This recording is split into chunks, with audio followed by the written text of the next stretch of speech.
to output all these products in the view, currently we are of course hard coding this, I will have to loop through them.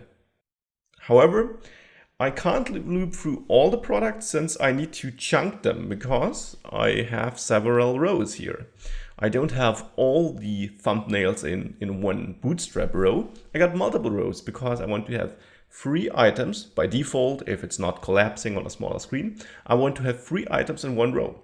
Therefore, I need a way to loop through chunks of these items to actually, well, be able to output what I want to output here. Thankfully, Laravel makes this real easy. The first step is to start at the place where we load this view, so in the routes file. I will no longer just return the view here, I will add a controller to this whole application. So I will create a new controller file here, can get rid of this auth folder by the way. And now we'll use a different approach than I did in my past videos. I already showed how you would create a PHP file and basically set it up like this file here.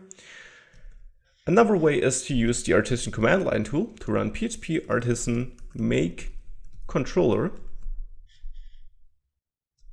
And you're supplying a name sounds right. So this will be the product controller. If I now have a look at my controllers file, I got this product controller here. And this is just a quick way to create an empty controller with the imports like the request object, which you will often need already in place. So in here, I will create a new controller action, a method in this controller, which I will call getIndex. And in this function, I want to return the view, the same method I was using here in the routes file. And this will use this controller, or allows me to use this controller. To actually use it, I will go back to the routes file and replace this closure here with an array to configure this route, or to configure what requests should do or what should happen with requests reaching this route. So I want to use a controller here, the product controller, of course, and here the getIndex action. I will also give this route a name.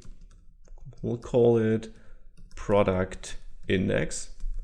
And with that, all requests reaching that route will be redirected to this controller action here. Now in this action, I not only want to return the view, though this would work, you can see it if I reload. I want to return the different products. So I will do this by creating a new variable called products. And then I will use the product model, also imported here, use app product. This is the model we created in the last video. I will use this model and then the all method to simply fetch all the products. Next, I add an array to this view method here as a second argument to return not only the view, but also attach some data to this response. Or not to this response, but to this method call here where this view is rendered by Laravel's templating engine. I want to pass a variable named products, and this name is up to you here. This will create a variable available in the view PHP file. And I will set this equal to the products variable up here.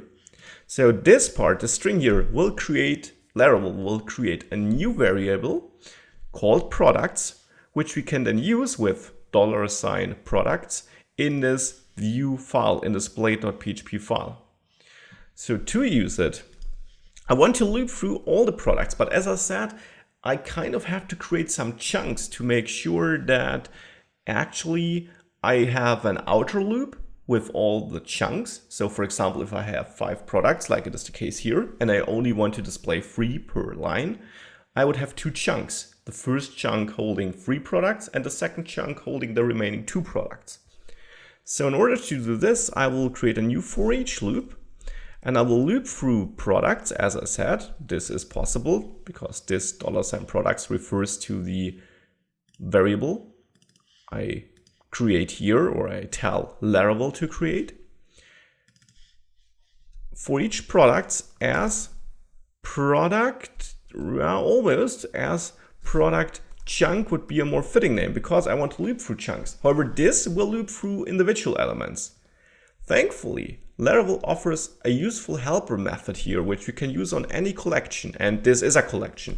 Data you get from the database through Eloquent, Laravel's ORM, will be a collection, unless you got it via the first method, which will return a single item. So this collection here has this chunk method, which we can use.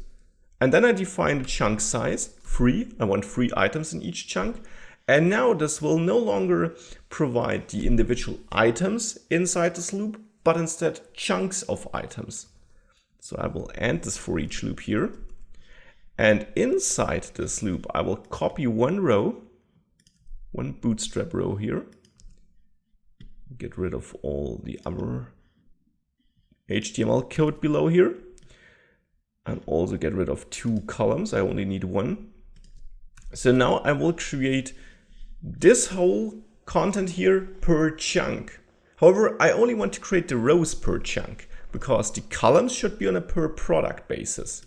So inside of this row, I will create another for each loop where I will loop through these chunk items as products because the items in this product chunk, of course, are the individual products, just split up over multiple arrays, chunks.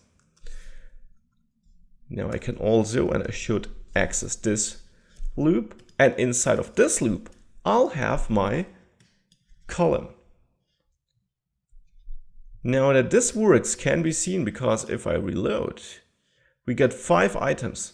Now still we're not seeing the data we seeded because I didn't insert this yet, but by the fact that we got 5 nicely aligned items, we can see that this chunking process here works. Now to output the actual data, I'll start with the image. I use double curly braces to enter the Laravel expression here. And then I will simply use my product and output the image path. Because image path is one of the fields I set up in this migration file. Image path here. And we can use these database fields like properties on the data we get back from the database on Laravel, since we use, again, Laravel Eloquent, which allows us this mapping from model with which we work in our application and database entry, which we have in the backend or in our database. So I can use this, and I will just copy that and do the same for the title and for the description here. And of course for the price. Now I will leave the $sign because I don't have that included in my price. I just have a number. And with this, if I now reload, you can see that we get different pictures and titles, short descriptions and texts. Now the thumbnails don't have equal sizes, but that's okay for me. And yeah, we did a lot here. We are seeing the data we have in the database. We're actually creating this data. We set up the database tables, and now we're outputting it here. I'll be happy to greet you back in the next videos when we take the next steps. See you there. Bye.